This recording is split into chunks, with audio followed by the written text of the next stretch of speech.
और इजराइल इस समय एक साथ कई मोर्चों पर युद्ध लड़ रहा है। गाजा में हमास, लेबनान में हिजबुल्लाह और यमन में हूती को खदेड़ रहा है। प्रधानमंत्री बेंजामिन नेतन्याहू ने हूती के खिलाफ ऑपरेशन तेज करने का आदेश जारी कर दिया है। साथ ही ईरान को भी कड़ी चेतावनी दी है।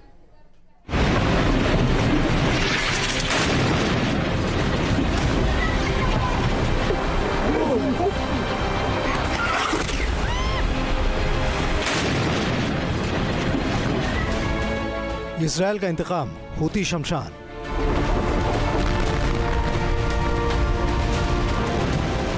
नेतन्याहू का बदला, यमन फिर दहला। खामनेई की मिसाइल चाल, हूती ढाल। मोसाद का प्रहार तगड़ा, हूती को खदेड़ा। आईडीएफ के एटमी फाइटर, ईरान तक गदर। क्या इजराइल साल 2025 के सबसे बड़े स्ट्राइक करने वाला है? क्या इजराइल यमन के साथ साथ हूती को दुनिया से मिटाने वाला है? क्या इजराइल और ईरान के बीच महाविध्वंस शुरू होने वाला है? जो अपने दुश्मनों को पाताल से ढूंढकर तबाह करने का साहस रखता है वो इजराइल है। जो अपने शत्रुओं को 7 समंदर पार जाकर ध्वस्त करने का पराक्रम रचता है वो इजराइल है। नेतन्याहू के शूरवीरों ने गाजा का बाजा बजा दिया। गाजा सिटी के 40% हिस्से पर इजराइल का ध्वज लहरा दिया। हमास के कई जिहादियों को मिट्टी में मिला दिया। इजराइल ने गाजा में हमास की कमर तोड़ दी। लेबनान में हिजबुल्लाह को तगड़ी चोट दी तो यमन में हूती की सांसें उखाड़ दी। इजराइल डिफेंस फोर्स में विनाशक प्रहार से हूती के कई बड़े नेताओं को जहन्नुम तक पहुंचा दिया। हूती के प्रधानमंत्री अल रहावी को 72 हुरों से मिला दिया। ये वही विनाशक प्रहार है जिसमें हूती के बड़े बड़े लीडर्स का खात्मा हो गया।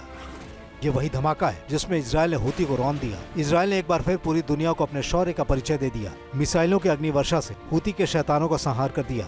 बेंजामिन नेतन्याहू का ग्रीन सिग्नल पाते ही यमन की राजधानी सना को फना कर दिया।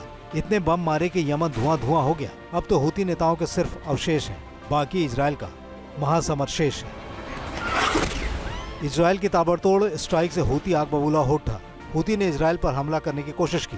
तेल अवीव पर बैलिस्टिक मिसाइल दाग दी जिसे इंटरसेप्ट कर लिया गया।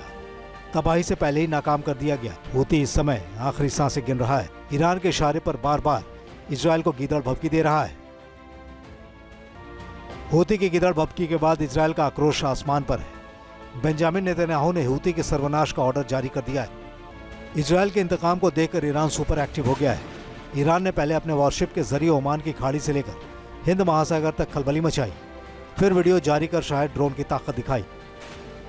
हूतीज ने इजराइल के ऊपर अटैक किया। इजराइल ने हूतीज के प्राइम मिनिस्टर और उनके साथ 10 और मिनिस्टर्स को मार दिया।